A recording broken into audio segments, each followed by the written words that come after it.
यह सिर्फ मकानों के टूटने की कहानी नहीं, बल्कि उजड़ते सपनों की दास्तान है। शालीमार गांव के लोगों का दावा है कि वह दशकों से यहाँ रह रहे थे और उनके पास सरकारी दस्तावेज भी मौजूद थे। वहीं बीजेपी का कहना है कि इन्हें पूर्व विधायक वंदना कुमारी ने बसाया था। लेकिन सवाल यह है, जब वंदना कुमारी 2013 में विधायक बनी, तो 1970 के दशक से रह रहे लोगों को उन्होंने कैसे बसाया? आप सुनिए शालीमार गांव के लोगों की जुबानी, उनका दर्द। देखिए हमारे संवाददाता जसविंदर सिंह की एक खास रिपोर्ट। वीडियो को लाइक, शेयर और चैनल को सब्सक्राइब करना ना भूलें। देखिए, एक तो शालीमार गांव हो चाहे कोई भी, हमारे एरिया में 4 गांव आते हैं। शालीमार गांव, सहीपुर गांव, हैदरपुर गांव, सिंगलपुर गांव। जो भी गांव है, उस गांव में पहले जितने भी पार्टियां थी सिर्फ वोट लेने जाती थी, उसके अलावा उनका कोई मतलब नहीं होता था। लेकिन अरविंद केजरीवाल जी के राज में और वंदना कुमारी के राज में एक एक गांव का विकास हुआ। गांव में सड़कें बनी, नालियां बनी, सीवर डले, सारे काम हुए। तो गांव के लोगों ने अच्छे से मकान बनाना शुरू किया, धीरे धीरे शुरू किया। गांव में एक भी ऐसा प्रूफ नया नहीं होगा जिन्होंने 2013 के बाद लिया होगा मकान, क्योंकि 2013 में मैं विधायक बनी थी। लोगों के सन 80, 1980, 1972, 1960, 1965, 1980 के लोगों के पास प्रूफ है। लोगों की जमीन है, लोगों की अपनी खरीदी हुई जमीन है, रजिस्ट्री है, सेल डीड है, सब कुछ है उनके पास। और लोगों ने अपनी मेहनत की कमाई से खरीदा है। हाँ, थोड़ा बहुत लोगों ने अच्छे से जीना सीखा है, अच्छे से रहने का लगे, तो भाजपाइयों के आंख की चुभन हो गई। क्या गांव के लोगों को अच्छे से रहने का अधिकार नहीं है क्या? गांव के लोगों को 2 मंजिला बनाने का अधिकार नहीं है क्या? गांव के लोगों को 3 मंजिला बनाने का अधिकार नहीं है क्या? और गांव के लोग अपने अपने जीवन शैली को थोड़ा बेहतर किया, क्योंकि वो सड़क बनी, लाइटें लगी। पहले तो लाइटें भी नहीं हुआ करती थी। इस रोड पे, जो रोड है वो दलदल हुआ करती थी। उस रोड पे लोग टॉर्च लेके चला करते थे, रोज 1-2 मर्डर हुआ करती थी वहां पे। और उसमें सारी व्यवस्था उस रोड पे बनी, उस पूरे गांव में बनी। एक रोड की बात नहीं, पूरे गांव की चौतरफा विकास हुई। और सभी गांव के लोगों ने, आज पूरे गांव की बात करती हूँ, सिर्फ उस रोड की बात नहीं करती हूँ, जितने अधिकांश मकान है लोगों ने बनाए हैं, अपने पैसे से बनाए हैं, अपने पैसे से खरीदा है। और सभी 2-3 मंजिले बनाए हैं, क्योंकि गांव की व्यवस्था जब अच्छी होगी, सीवर होगा, नाली होगी, लाइटों की व्यवस्था दुरुस्त होगी, तो लोग बेहतर अपनी जीवन शैली को करेंगे ही करेंगे। और तब उन्होंने जीना सीखा और वो रहना सीखे। वही भाजपाइयों का चुभन हो रही है, जो वंदना कुमारी के राज में। हाँ, ये बात सही है, जो लोगों ने, एक गांव के लोगों ने अपनी जीवन शैली को बदला था आम आदमी पार्टी सरकार में और वंदना कुमारी के राज में।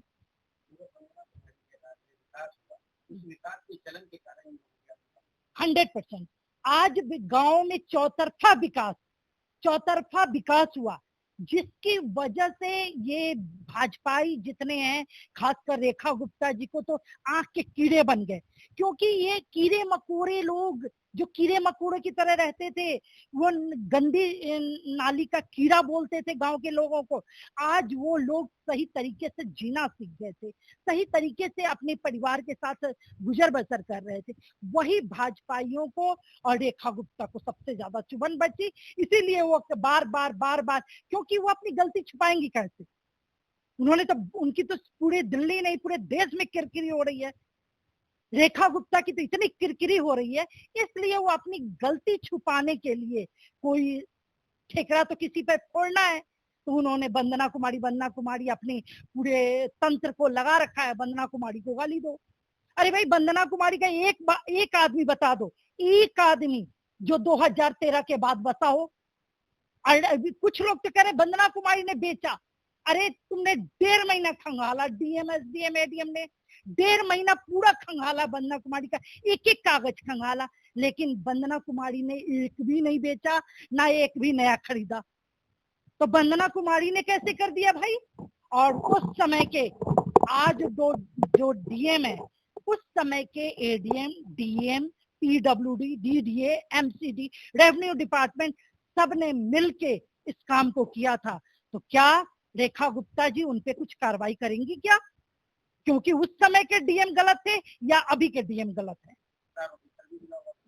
अब वो तो सारी चीजें, अभी तो सारे सर्विसेज, एलजी साहब कहाँ सोए सोए पड़े हैं, सर्विसेज इनके पास है। सभी सिस्टम से पूछें, जो क्या रजिस्ट्री हमारे घर की, कोठियों की, फ्लैटों की, डीडीए की, सभी जगह, पूरी दिल्ली की सभी जगह रजिस्ट्री है, तो सब लोग अवैध हो गए, सारा सिस्टम अवैध हो गया, पूरी दिल्ली अवैध हो गई। यही माने हम सब। आप क्या संदेश देना चाहेंगे? देखिए देखिए, ये कोई और आवाज नहीं उठा रहा है, ये भाजपा के अपने 4-5 इन्होंने गुर्गे छोड़ रखे हैं जो आवाज उठा रहे हैं। ये भाजपा ही आवाज उठा रहे हैं, और भाजपाइयों को जो हेड ऑफिस से आ रहा है, तुम ये लिखो जी, वहां से मैसेज टाइप हो क्या आता है, तुम ये लिखो, उनको कुछ पता ही नहीं है जो मैसेज क्या लिखना है, क्यों लिखना है। वो सारे भाजपा ही बोल रहे हैं, और कहीं कोई आवाज नहीं उठ रहा है। आज लोग रो रहे हैं, लोग बिलख रहे हैं, लोग परेशान हैं, जिनके घर टूटे हैं। आप उन पे होता नहीं, जले पे नमक छिड़को। आज रेखा गुप्ता वो काम कर रही हैं। एक तो उनका मकान टूट रहा है, उनके आशियाने गायब हो रहे हैं, वो रोड पे आ गए हैं, और इनको मजा आ रहा है भाजपाइयों को, क्योंकि ये चाहते हैं, ये जलते हुए आग में घी डालने का काम करते हैं और उस पे हाथ सेकते हैं बैठ के। तो ये भाजपाइयों का शुरू से काम यही रहा है। प्रोपगंडा में ये बहुत विश्वास करते हैं, प्रोपगंडा पे इनकी सरकार चलती है, यही आज भाजपाई कर रहे हैं। नमस्कार, मेरा नाम रब्बी गुजराल है और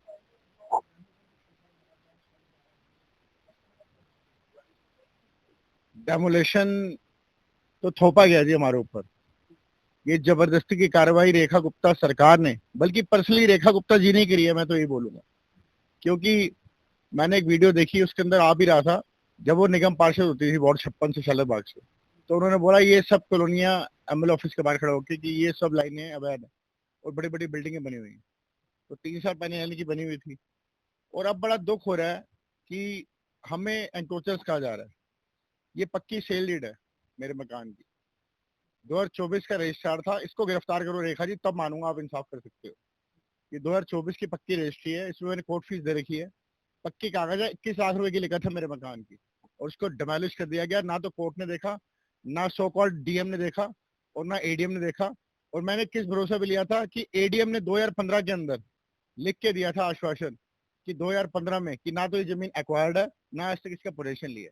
पोजेशन तो लिया नहीं, कोई रेडी पटरी तो थी नहीं, कोई ऐसा तो था नहीं कि तरपाल डाल के बैठे हुए थे। लेंटर वाले पक्के मकान 4-4 मंजिल बने हुए थे। एडीएम की लेटर है मेरे पास, एडीएम की लेटर मैं आपको दिखा देता हूँ। आप अभी मैं आपको व्हाट्सएप कर देता हूँ, आप उसमें देख लीजिएगा। इसके अलावा मैंने यहाँ का पक्का 3 मंजिल का, 2 दुकानें थी नीचे, उसकी commercial house tax up to date 2026 तक, 31 मई को मकान टूटा है, और पूरा मई तक का, ये मार्च तक का जब भी लेते हैं वो सरकार ने ये क्यों लिया, क्यों वसूला। 3 मंजिल का रेजिडेंशियल भरा हुआ था, कमर्शियल मीटर लगे हुए थे, सारा काम ये पक्का था, बिजली था, पानी था, मीटर था, वो तो सबके आज तक झुग्गी में भी लग जाते हैं लोग कहते हैं। लेकिन सेल डीड कैंसिल करके, सेल डीड का, मेरे तो मकान की सेल डीड थी, लोगों ने पीएम उदय योजना की कन्वेंस डीड करवा रखी थी, पक्की जो हरे रंग का कागज होता है, वो कागज करवा के, और जो ये कहते हैं कि हम रजिस्ट्री हो गई, बेफिक्र, हम लोग बेफिक्र हो जाते हैं कि रजिस्ट्री हो गई, कन्वेंस डीड हो गई। कन्वेंस डीड के ऊपर हमारे में क्या बोलते हैं आमतौर में मिडिल क्लास में, अरे तेरी कन्वेंस डीड हो गई ना, बैंक भी लोन दे देगा, पीछे कागज होना हो कोई चिंता नहीं है। मेरे पास 1976 से लेके सारे कागज हैं, पूरी चेन है। जब जमींदार ने 1976 में जमीन बेच ही दी, तो 1980 में जबरदस्ती एक्वायर करके मुआवजा दिया किसको, मुझे दिखा दो। पूरी मुआवजे की जो ब्लैंक सुबह धोखा देके जमा करा, क्योंकि हमारी कोर्ट की तारीख लगी 25 मार्च, 9 फरवरी को हमारा पहला केस डाला और हमें तारीख मिली 25 मार्च। एडीएम को भी ऑर्डर हुए कि तू सारे अवार्ड की कॉपी लेके आ और सारे कागज यहाँ जमा करा। हम लोगों को भी ऑर्डर हुए कि सारे के सारे कागज अपने जमा कराओ, संविधान भवन के अंदर लगा। वहीं से धोखा स्टार्ट हुआ, चक्रव्यूह के अंदर हमको फंसा लिया और धोखा देने के लिए सारे गाँव ने अपने कागज जमा कराए, क्योंकि कोर्ट का ऑर्डर था, तो माननीय कोर्ट का हमारा आदेश मानना लाजमी था, हाई कोर्ट का। हमने सारे कागज जमा कराए। मुझे लगता है रेखा गुप्ता जी के एडीएम के पास तो कुछ भी नहीं था, वो हमारे कागज में से ढूंढ के उसने सारा कुछ बना दिया और सारा कुछ बता दिया। क्योंकि 28 फरवरी को हमने तो उससे पहले जाके सारे कागज जमा करा दिए, लेकिन एडीएम डीएम जो पढ़े लिखे बनते हैं ना, IAS अफसर है भाई, इन्होंने चाल खेली और इन्होंने सारे कागज 25 मार्च को तारीख वाले दिन ही सुबह 10:30 बजे ऑनलाइन जमा कराए। 400 पेज का सबमिशन जमा कराया। 400 पेज का 2 घंटे के अंदर पढ़ के दिखा सकता है कोई क्या हुआ क्या नहीं हुआ? और 6 अप्रैल की डेट दी, 10 दिन बाद उन्होंने, जज साहब ने कुछ नहीं सुना और तोड़ने के ऑर्डर दे दिए। जबरदस्ती ऐसी ड्रोन की शूटिंग कराई ताकि यहाँ से मकान सब रोड के ऊपर दिखें, कच्चे दिखें।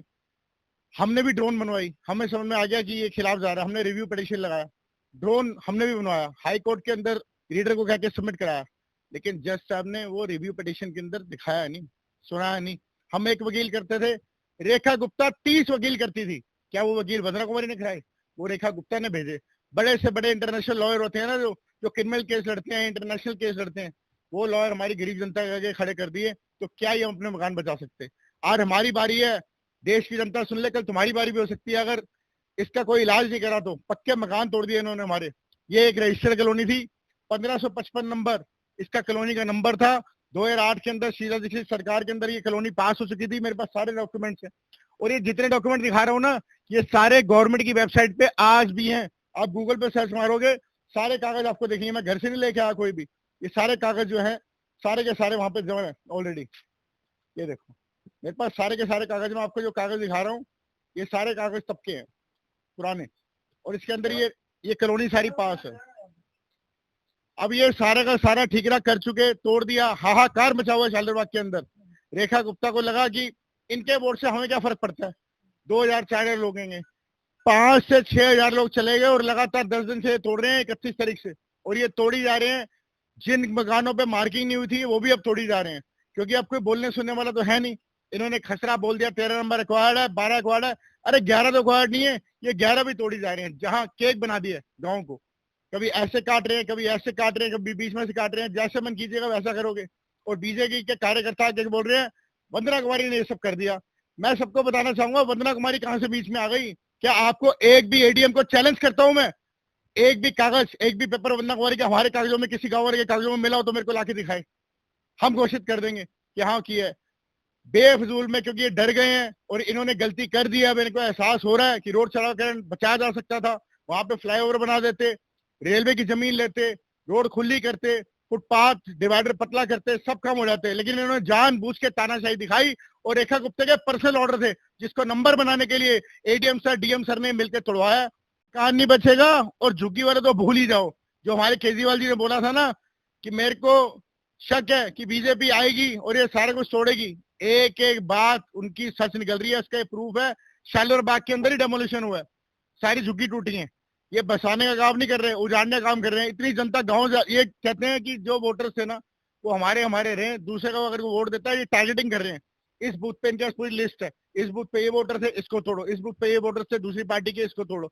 ये इस हिसाब से काम कर रहे हैं।